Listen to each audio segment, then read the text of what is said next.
हमारी पार्टी का central executive committee के कई इजलास हुए, हमने याद दहानी भी कराई इत्यादियों को, उनको शायद हमारी ज़रूरत नहीं थी। तो आज बाकायदा बलूचिस्तान नेशनल पार्टी की सेंट्रल कमेटी के फैसले की तवज्जो से PTI से मैं अपनी पार्टी के इत्तेहाद के खात्मे का बाकायदा ऐलान करता हूँ।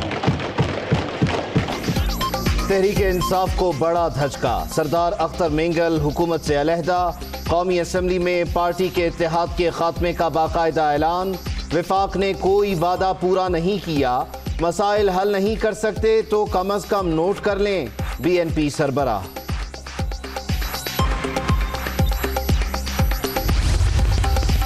वज़ीर-ए-आज़म से कराची में इत्तेहादी जमातों के वफ्द की मुलाकात, सिंध में तरक्याती कामों और इंतजामी इस्लाहात से मुतालिक तजावीज़ पेश। माजी के हुक्मरानों ने सिर्फ अपने ज़ाती मफाद की खातिर इक़्तिदार का इस्तेमाल किया, इमरान खान।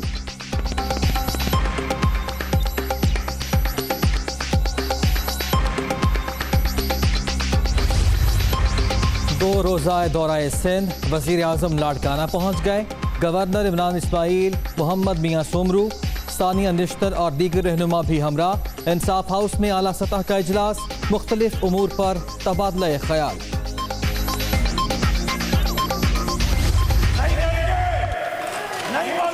स्पीकर साहब, मेरे लिए बायस फ़ख्र का मकाम है कि मैं आज 8वीं बार इस असेंबली में सिंध का बजट पेश कर रहा हूँ।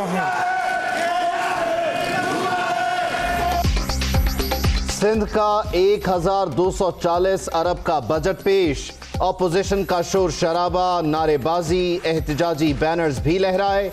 ग्रेड 16 तक के मुलाजिमीन के लिए तनख्वाहों में 10% और ग्रेड 17 से ऊपर के अफसरों के लिए 5% इजाफे का फैसला।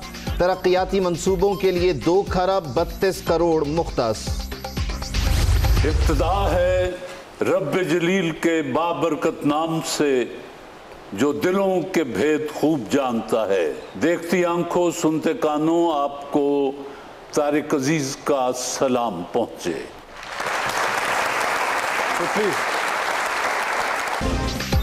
कोरोना के साए मजीद गहरे, एक ही दिन में रिकॉर्ड 136 अमवात। अब तक 2975 अफराद जाम बहक, 1,54,760 शहरी मुतासिर।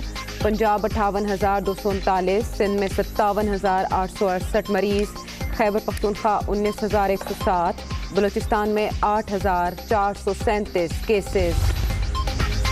कोरोना पर काबू पाने के लिए एक्शन, सेलेक्टिव लॉकडाउन का आगाज। लाहौर की गलियां, मोहल्ले, ब्लॉक्स और सेक्टर समेत 61 मकामात सील। पंजाब में मुतासरा इलाके 30 जून तक बंद। ग्रोसरी स्टोर्स, मेडिकल स्टोर्स और तंदूर खुले रहेंगे, नोटिफिकेशन जारी।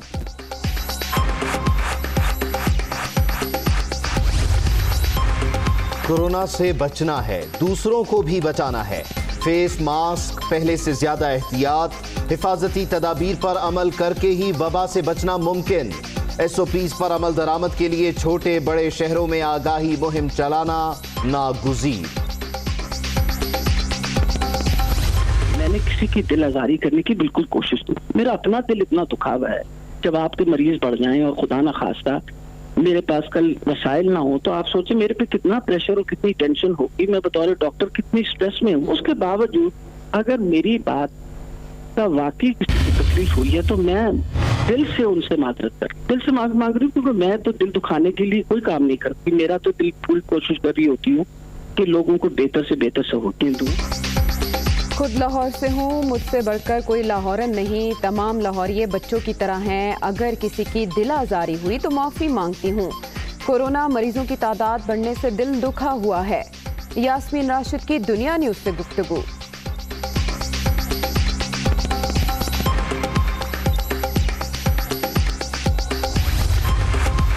कोरोना का फैलाव, नैब के तमाम दफातर में मेहमानों का दाखिला बंद। SOPs पर अमल दरामद यकीनी बनाने की हिदायत। प्रोसिक्यूटर्स की आदम हाजिरी पर केसेस खारिज नहीं होने चाहिए, चेयरमैन जावेद इकबाल। जस्टिस काजी फाइज ईसा के खिलाफ सदारती रेफरेंस की कार्रवाई रुकवाने के लिए दरख्वास्तें। दौरान समाअत काजी फाइज ईसा खुद सुप्रीम कोर्ट पहुंच गए। वीडियो लिंक से अहलिया का मौक़िफ़ पेश करने की ऑफर। हुकूमत जायदादों का मामला FBI को भिजवाने पर रजामंद।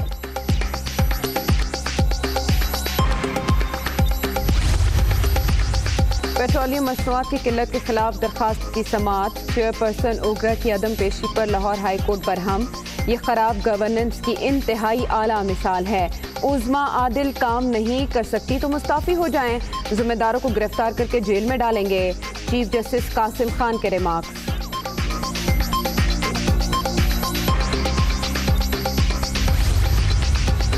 वज़ीर दाखिला की ज़ेर सदारत इजलास ईद उल अज़हा पर कुर्बानी इंतजामात का जायजा लिया गया।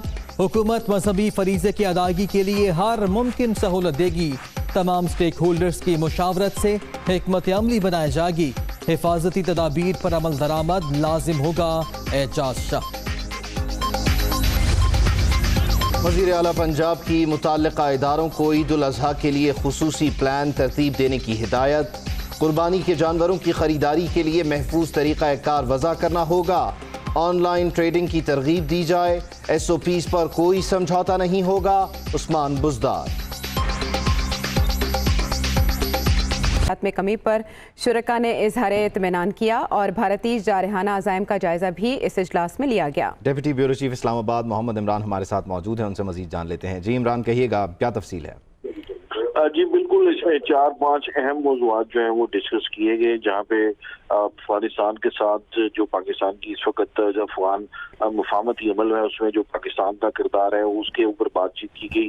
पाकिस्तान की जो इंटरनल और एक्सटर्नल सिक्योरिटी की सूरत हाल है उसके ऊपर भी बातचीत की गई। जो इजलास था उसके जो शुरा उन्होंने इस बात पे जो है इत्मीनान का इजहार किया कि मुल्क के अंदर जो है हर गुजरते वक्त के साथ जो है वो कमी आती जा रही है। अफगान अमन अमल के हवाले से भी ये का इजहार किया गया कि इस अमल की जो है वो हमायत जारी रखी जाएगी और वेस्टर्न बॉर्डर की जो सूरत हाल है उसका भी जायजा लिया गया। भारत की जानिब से जो हालिया दिनों में जो जारहाना अज़ाइम जाहिर करते हुए जो बयानात दिए गए हैं उसका भी सूरत हाल का भी जायजा लिया गया और जो ये इस बात का इरादा किया गया कि भारत जो मुकम्मल तौर पर जो है वो रियासती दहशत गर्दी फैला रहा है और वहाँ पर जो है दहशत गर्द आउटफिट्स हैं उनको सपोर्ट कर रहा है, उस हवाले से भी मुकम्मल भारत को एक्सपोज जो है वो किया जाता रहेगा। और खुसूसी तौर पे लाइन ऑफ कंट्रोल के ऊपर जो भारत की जानिब से मुसलसल सिविल आबादी को निशाना बनाया जा रहा है उस हवाले से भी बातचीत की गई। कोरोना और उसके साथ साथ टेडी दल वाले मामले के ऊपर भी इस पे सारे बातचीत की गई और इस वजह का इजहार किया कि फौज जो है वो इस हवाले से अपनी जो सपोर्ट है वो सिविल इदारों को जारी रखेगी। ठीक है इमरान, आप हमें अपडेट करें अपने नाज़रीन के लिए। एक बार फिर बताएंगे कि कोर कमांडर्स कॉन्फ्रेंस में भारत के हवाले से भी तबादला ख्याल किया गया। इसके अलावा मुल्क की अंदरूनी सिक्योरिटी सूरत हाल भी under discussion I. Core commanders conference में भारतीय जारहाना अज़ाइम का भी जायज़ा लिया गया और इसके अलावा ये भी कहा गया कोर कमांडर्स कॉन्फ्रेंस में कि कश्मीरियों पर भारतीय जुल्म को बेनकाब करने का अमल जारी रखा जाएगा और भारत की जानिब से दहशतगर्द तंजीमों की जो हिमायत है उसको भी बेनकाब करते रहेंगे। ISPR का ये बताना है कि अफगान अमन अमल में मुस्बत पेशरफ्त और असरात पर भी इजहार इत्मीनान किया गया और इस कॉन्फ्रेंस में मगरबी सरहद की सूरत हाल का भी जायज़ा लिया गया। मगरबी सरहद पर सूरत हाल मामूल पर रखने के लिए इक़दाम जारी रखने पर इत्तफाक हुआ। और अपडेट कर रहे हैं आपको कि army chief general Qamar Javed Bajwa की ज़ेर सदारत कोर कमांडर्स कॉन्फ्रेंस में मुल्क की मजमूई अंदरूनी और बैरूनी सिक्योरिटी सूरत हाल का जायज़ा लिया गया है। मोहम्मद इमरान हमारे साथ मौजूद हैं, उनसे मज़ीद बात भी कर लेते हैं। इमरान, ये कहिएगा कि जो मौजूदा सूरत हाल है भारत की सरहदों पर, उस बारे इस इजलास में कोई पॉइंट शेयर किए गए हों, क्या मामला ज़ेर बहस आए? देखिए, जो ओवरऑल इस वक्त जो सूरत हाल है वेस्टर्न बॉर्डर पे और खुसूसी तौर पे ईस्टर्न बॉर्डर पे और जो इस वक्त जो जिस शिकस्त का और जिस हजीमत का सामना जो है वो चीन के हवाले से भारत को करना पड़ा है और उससे जो रीजनल असरात उसके जो सिक्योरिटी पैराडाइम पे मुरतब हो रहे हैं उस सारे हवाले से जो है वो उसका जायजा लिया गया, बातचीत की गई है। पाकिस्तान की मुसल्लह अफवाज किसी भी किस्म के थ्रेट का जवाब देने के लिए भरपूर अंदाज में जो है वो तैयार हैं और जो लाइन ऑफ कंट्रोल जो 2014 से भारत की जानिब से मुसलसल जो सीज फायर एग्रीमेंट है उसकी जो वायलेशन हो रही है उसका भरपूर अंदाज में जवाब जो है वो मुसलसल दिया जा रहा है। फिर उसके बाद फरवरी में जो सूरत हाल हुई थी और जब पाकिस्तान ने उनके एयरक्राफ्ट कराए और उसके बाद उनको जो है पायलट को गिरफ्तार किया, सारी सूरत हाल के अंदर पाकिस्तान की मुसल्लह अफवाज, खुसूसी तौर पर पाकिस्तान आर्मी, भारत की जानिब से किसी भी किस्म के मिस एडवेंचर के, किसी भी किस्म के फॉल्स फ्लैग ऑपरेशन के, किसी भी किस्म की झूठी सर्जिकल स्ट्राइक का जवाब देने के लिए मुकम्मल तौर पर तैयार है। आज की जो कोर कमांडर कॉन्फ्रेंस थी उसकी एक और अहम बात ये थी कि तमाम जो कोर कमांडर्स और प्रिंसिपल स्टाफ अफसरान थे वो जो SOPs कोरोना वायरस के हवाले से तरतीब दिए गए उनको मद्देनजर रखते हुए सिटिंग प्लान जो है वो तरतीब दिया गया था। जो आज की कॉन्फ्रेंस जो है वो GHQ के हाल में मुनक्किद की गई ताकि उसकी स्पेस को मद्देनजर रखते हुए ये कोर कमांडर कॉन्फ्रेंस की गई है। जो सारी इस वक्त की जो रीजनल सूरत हाल है उसके हवाले से भरपूर अंदाज में डिस्कशन की गई है। पाकिस्तान की आर्मी जो है वो ऑलरेडी बैटल हार्डन्ड आर्मी है और रिसेंट जो पाकिस्तान आर्मी ने जो 12-13 साल में जो दहशतगर्दी के खिलाफ जंग लड़ी है और उसमें कामयाबियां हासिल की हैं, उस लिहाज से पाकिस्तान की मुसल्लह अफवाज जो है वो कन्वेंशनल और नॉन कन्वेंशनल हर किस्म के थ्रेट का भरपूर अंदाज में जवाब देने के लिए तैयार है। बिल्कुल ठीक, बहुत शुक्रिया आपका मोहम्मद इमरान, ऐसे में हमें ज्वाइन किया है ब्रिगेडियर रिटायर्ड गजनफर अली साहब ने। बहुत शुक्रिया आपके वक्त का। ब्रिगेडियर साहब कहिएगा, जो इंटरनल और एक्सटर्नल सिचुएशन है पाकिस्तान की, उसके किस पहलू के लिहाज से आप इस कॉन्फ्रेंस को अहम समझते हैं?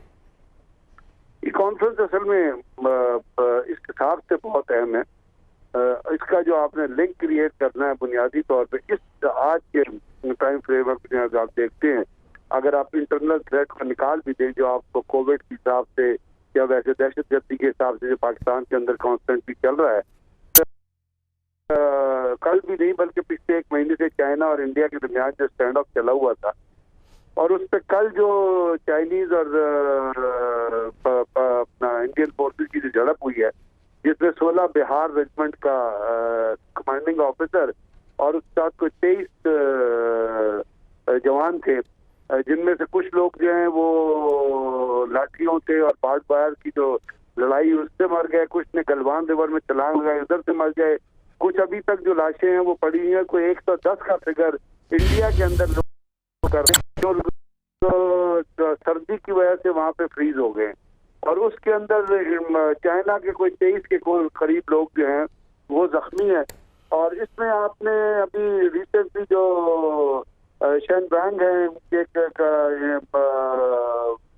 चाइना के सेंटर फॉर काउंटर अपना साउथ एशियन स्टडीज के, उन्होंने ये कहा है और उनका एक आर्टिकल छपा है जिसमें उन्होंने कहा कि जी इंडिया को जो कुछ आर्टिकल 370 को रिवोक करना पड़ेगा, अदरवाइज वो लद्दाख को भूल जाए, क्योंकि आर्टिकल 370 का ताल्लुक डायरेक्टली चाइना के साथ कश्मीर का वो इलाका जो लद्दाख के साथ निकल जाके लगता है चाइनीज का क्लेम रहा है, वो हमेशा उनका क्लेम उसके ऊपर रहा है। तो इसमें चूंकि इंडिया का वहां पे इतना चाइनीज के साथ जो क्लैश चल रहा है उसमें उस और उसको जो लॉसेज हो रहे हैं, तो उससे अटेंशन डाइवर्ट करने के लिए ये पहले पाकिस्तान के प्राइम मिनिस्टर भी कहते रहे और अभी भी ये खबरें आ रही हैं कि हमारे सेक्टर के ऊपर लाइन ऑफ कंट्रोल के साथ साथ इंडिया या जो सर्जिकल स्ट्राइक का जो ड्रामा चाहते हैं या जो बालाकोट के ऊपर जो कुछ हुआ, इस तरह का कोई ड्रामा जो है वो सिर्फ लाइन ऑफ कंट्रोल के साथ साथ कर सकता है।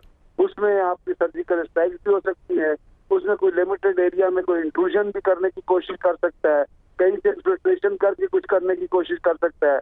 तो इन तमाम चीजों को मद्देनजर रखते हुए मेरे जो कोर कमांडर कॉन्फ्रेंस मुनक्किद हुई है, इसमें उसकी थ्रेट पर से, क्योंकि इस कोर कमांडर का ताल्लुक है कल जो मीटिंग हुई थी ISI में, जिसमें चेयरमैन जॉइंट चीफ स्टाफ भी थे और आर्मी चीफ भी थे, एयर चीफ भी थे, और उसकी जो डिस्कशंस के जो आगे पहलू जो चीज मद्देनजर आए होंगे उनको फील्ड के ऊपर जो कोर कमांडर्स होते हैं, जितने कोर कमांडर्स हैं यहाँ पे और जो कोर डिप्लॉयड है, खास तौर पे 10 कोर और हमारा फोर्स अपना FCNA force command northern area जो है, क्योंकि आपको पता है इस वक्त जहाँ पे चाइनीज आर्मी वो श्योक रिवर के साथ साथ जो दौलत बेग की तरफ रोड जाती है और गलवान वैली का जो वेस्टर्न एज है जहाँ से करम पास जो है वो 8 किलोमीटर रहता है, वहाँ पे इस वक्त चाइनीज आर्मी बैठी है और उन्होंने जो जाट रेजिमेंट है जो डिप्लॉयड जो है वहाँ पे दौलत बेग ब्रिगेड में है, उनका लाइन ऑफ कम्युनिकेशन, उनके लाइफ और एडमिनिस्ट्रेशन को बिल्कुल क्रिपल कर दिया।